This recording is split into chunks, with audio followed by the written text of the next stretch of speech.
ఈ రోజు అయితే మంచి ముచ్చటే చెప్పుకుందాం. మ్యాటర్ ఏంటంటే ఈ రోజు మార్నింగే మా జిమ్ స్టూడెంట్ ఫాదర్ అయితే జిమ్ కి వచ్చారు. మా అబ్బాయి 3 days నుంచి చాలా ఇబ్బంది పెడుతున్నాడు. 5,000 కావాలని చెప్పి ప్రోటీన్ కొనుక్కోవాలని చెప్తున్నాడు. ఇప్పుడు నా దగ్గర లేవురా అని చెప్పినా సరే వినట్లేదు. ప్రోటీన్ మీరేమైనా సజెషన్ చేశారా? లేదు సార్, నేనేం చెప్పలేదు, నేను మీ అబ్బాయితో మాట్లాడతాను అని అడిగితే ఇలా చెప్పాడు. లేదన్నా మా ఫ్రెండ్ వేరే జిమ్ లో చేస్తాడు, ఆడు 5,000 చూసుకోమన్నాడు.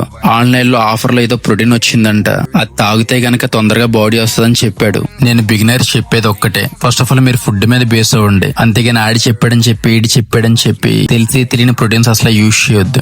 ఫస్ట్ ఆఫ్ ఆల్ అయితే మీ డాడీ మమ్మీని అసలు ఇబ్బంది పెట్టొద్దు. మీ బడ్జెట్ లోనే డైట్ ప్లాన్ చేసుకోండి. వాళ్ళ దగ్గర అమౌంట్ ఉండొచ్చు, ఉండకపోవచ్చు. నేనైతే బాడీ బిల్డింగ్ చేసినప్పుడు పార్ట్ టైం జాబ్ చేసుకుని వచ్చిన డబ్బులతో డైట్ పెట్టుకుండేవాడిని. నాకు ఊహ తెలిసినప్పటి నుంచి నేను ఇంట్లో వాళ్ళ మీద ఆధారపడలేదు. ఇప్పుడైతే ఓన్ గా జిమ్ పెట్టాను. గానీ మీరు అంతగా ప్రోటీన్ యూజ్ చేస్తానంటే మీరు ఏ జిమ్ లో చేస్తున్నారో ఆ జిమ్ లో కోచ్ ని అడిగి మీ బాడీకి తగ్గట్టు సజెషన్ తీసుకోండి.